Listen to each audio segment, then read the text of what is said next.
नमस्कार दोस्तों, स्वागत है आपका मेरे चैनल राजेश भाई में शॉर्ट ट्रिक में। आज हम आपको साइंस के 30 क्वेश्चन सॉल्व कराएंगे दोस्तों, जो कि ग्रुप डी में वेरी इम्पोर्टेंट क्वेश्चन है दोस्तों। चलिए समय को ज़ाया नहीं करते हुए हम आपको क्वेश्चन कराते हैं। देखिए, पहला क्वेश्चन है, स्व परागण निम्नलिखित में से किसमें संभव होता है। देखिए दोस्तों, पहले आप आंसर दीजिए, फिर हम आपको सॉल्व कराते हैं। ऑप्शन नंबर ए है उभयलिंगी फूल, जिसमें पुंकेसर और स्त्री केसर दोनों अलग पर नहीं दोस्तों, पहले तो है नहीं। उभयलिंगी फूल जिसमें पुंकेसर और स्त्री केसर दोनों एक ही समय पर प्रयुक्त। ऑप्शन नंबर बी इसका आंसर है दोस्तों। चलिए अगले क्वेश्चन चलिए। क्वेश्चन नंबर 2, पुस्तकों में जनन की वह विधि निम्नलिखित में कौन सी है जिसमें केवल एक ही जनन शामिल होता है। तो दोस्तों आप इस क्वेश्चन का आंसर दीजिए, फिर हम आपको बताते हैं। चलिए दोस्तों, इसका आंसर है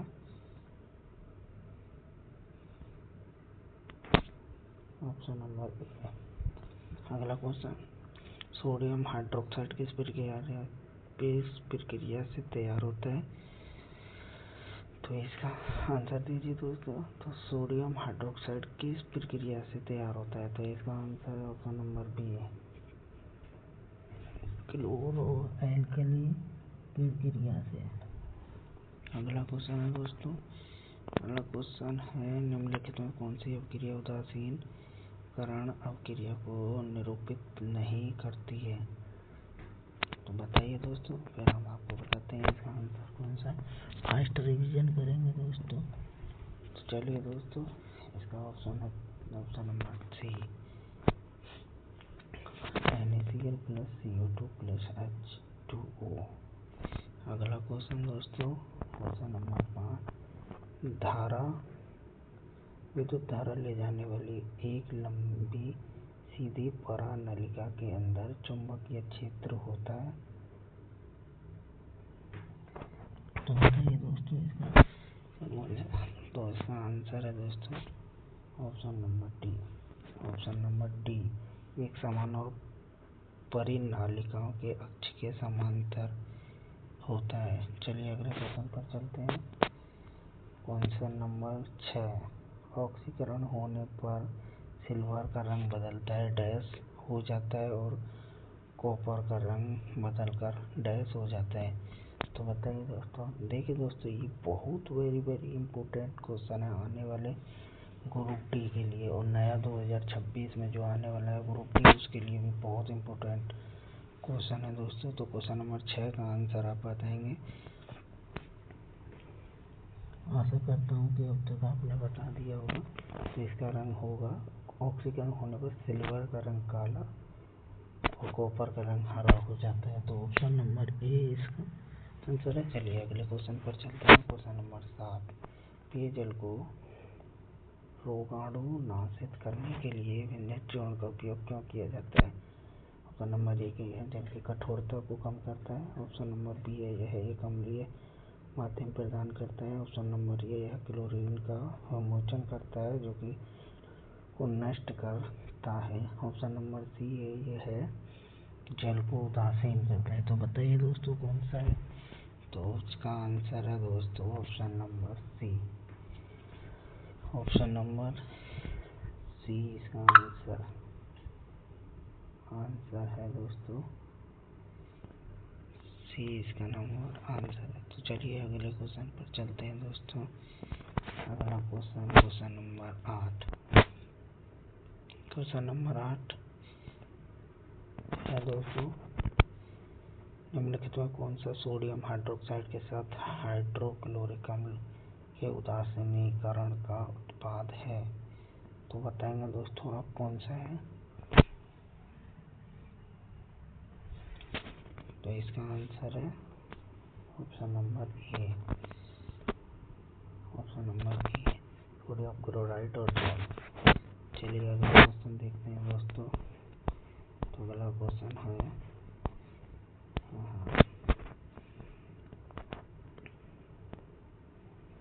जाए सोल्व प्रक्रिया में धावन सोडा Na2CO3 10H2 किस यौगिक प्राप्त किया जाता है। तो बताएंगे आप किस यौगिक से प्राप्त किया जाता है। फिर हम आपको बताते हैं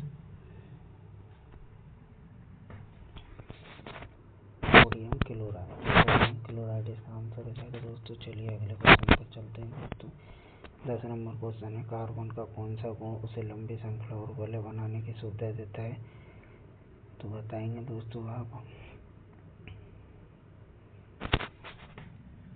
तो इसका आंसर होगा ऑप्शन नंबर डी।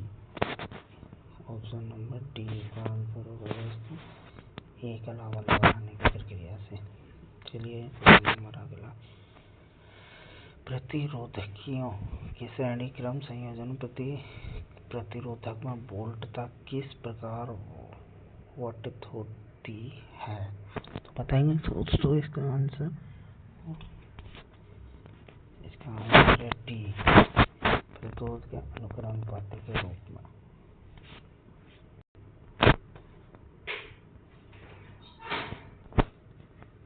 चलिए अगले क्वेश्चन पे चलेंगे। क्वेश्चन नंबर 12, घरेलू परिपथ में विद्युत फ्यूज का प्राथमिक उद्देश्य क्या होता है। घरेलू परिपथ में विद्युत फ्यूज का प्राथमिक उद्देश्य क्या होता है। तो ऑप्शन नंबर डी, अतिभारण और लघु परिपथ को रोकना। चलिए अगले क्वेश्चन पर चलते हैं। क्वेश्चन नंबर 13, मानव में बच्चे का लिंग निम्नलिखित में से किसके द्वारा निर्धारित होता है।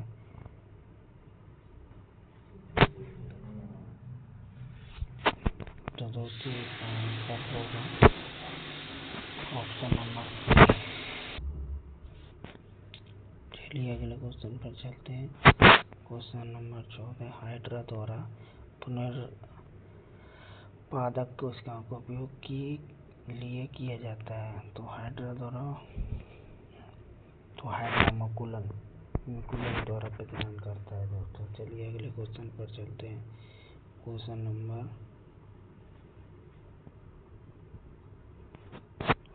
15, प्रबल अम्लीय विलय का पीएच रेट क्या होगा।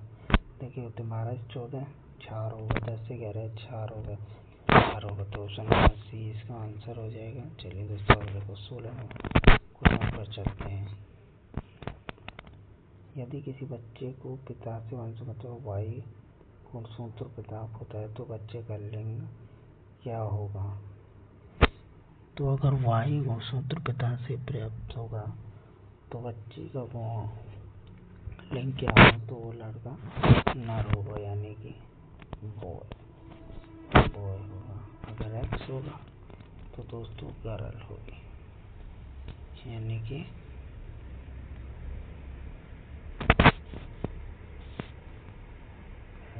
तो लड़की। चलिए दोस्तों अगले क्वेश्चन पर चलते हैं। क्वेश्चन नंबर 17, निम्नलिखित में कौन सा विषाणु जनक संक्रमण रोग संपर्क के माध्यम से फैलता है। तो इसका आंसर होगा दोस्तों नंबर ए, HIV एड्स। यौन के संबंध से फैलता है। चलिए क्वेश्चन नंबर 18 पर चलते हैं। विद्युत मोटर में धारावाहिक चालक पर बल की दिशा निर्धारित करने के लिए किस नियम को। तो दोस्तों इसका आंसर होगा ऑप्शन नंबर ए, फ्लेमिंग के पायलट का नियम। चलिए अगले क्वेश्चन पर चलते हैं। समांतर परिपथ में प्रत्येक प्रतिरोध पर वोल्टता की तुलना बैटरी द्वारा आपूर्ति की गई कुल वोल्टता से किस प्रकार की जाती है। तो बताएंगे दोस्तों आप। तो इसका आंसर होगा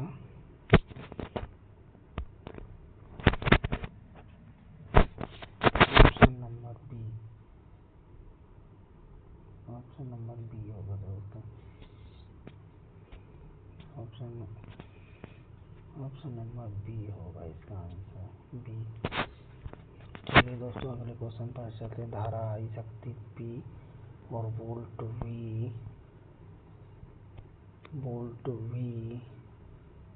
V के बीच क्या संबंध होगा। तो बताइए दोस्तों इसका सूत्र क्या होगा। तो इसका संबंध होगा ऑप्शन नंबर सी, आई बराबर बी आई बराबर पी बाई पी। चलिए दोस्तों अगले क्वेश्चन पर चलते हैं। क्वेश्चन नंबर 21 पीएच पैमाने पर गहरा नीला रंग को दर्शाता है। पीएच पैमाने पर गहरा नीला रंग दर्शाता है। पीएच पैमाने पर गहरा नीला रंग दर्शाता है। पीएच पैमाने पर गहरा नीला रंग दर्शाता है। तो ऑप्शन नंबर सी प्रबल अम्लीय विलायन को। प्रबल अम्लीय विलायन को। चलिए अगले क्वेश्चन पर चलते हैं। क्वेश्चन नंबर 22 न से कौन सा एक प्राकृतिक पारिस्थितिक तंत्र है। पारिस्थितिक तंत्र है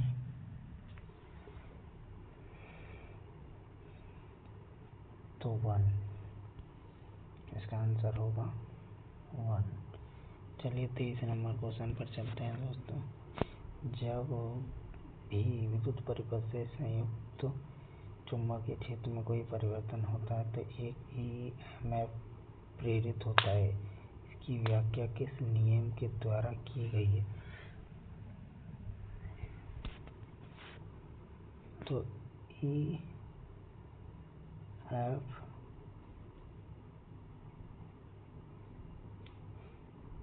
ईएमएफ की ऑप्शन नंबर सी फैराडे का नियम। चलिए दोस्तों क्वेश्चन नंबर 24 पर चलते हैं। क्वेश्चन नंबर 24 है समय अंतराल T के दौरान वोल्ट V और धारा I परिपथ में शक्ति। तो इसका आंसर होगा V इंटू आई या I इंटू V। तो अगले क्वेश्चन पर चलते हैं। क्वेश्चन नंबर 25 प्लास्टिक अपशिष्ट को कम करने के लिए निम्न कौन सी एक प्रभावी विधि है। तो बताएंगे दोस्तों कौन सी प्रभावी विधि है। ऑप्शन नंबर ए प्लास्टिक सामग्री का पुनर्चक्रण और पुनः उपयोग। चलिए अगले क्वेश्चन पर चलते हैं। क्वेश्चन नंबर 26 उस उपकरण का शक्ति अनुमानतक क्या होगा जो 180 V से संयुक्त होने पर 1.5 एम्पीयर विद्युत धारा खींचती है।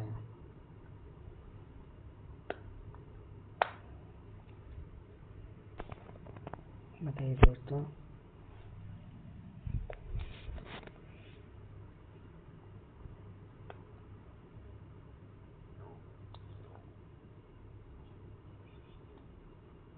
तो दोस्तों तो P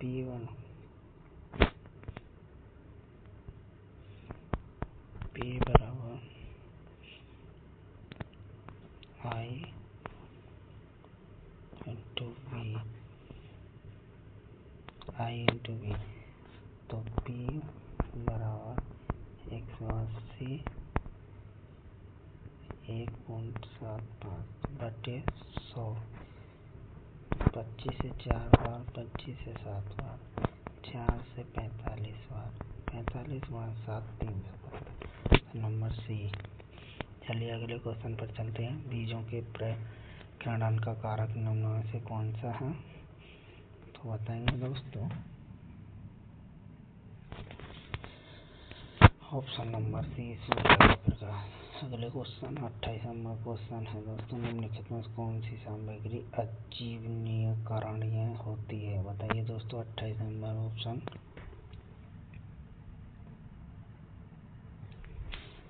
option number A plastic. 29 number question है निम्नलिखित में कौन सी अवक्रिया मीथेन के दहन को निरूपित करती है। इसका आंसर होगा option number C. Option number C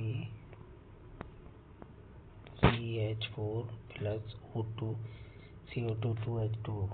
option number 30 और आखिरी क्वेश्चन है दोस्तों आज की क्लास का। इलेक्ट्रिक मोटर में कम्यूटेटर का उपयोग किया जाता है। तो बताएंगे दोस्तों किसका। तो इसमें होगा ऑप्शन नंबर सी कुंडली में प्रवाहित होने वाली धारा की दिशा को पलटने के लिए। तो आज के क्वेश्चन समाप्त होते हैं दोस्तों। कल फिर 30 क्वेश्चन आएंगे और अच्छे से और अच्छे क्वेश्चन आएंगे। तो क्लास कैसी लगी कमेंट करके ज़रूर जवाब देना, शेयर करना, लाइक करना और चैनल को सब्सक्राइब कर देना दोस्तों। मिलते हैं अगले लेक्चर में। बाय।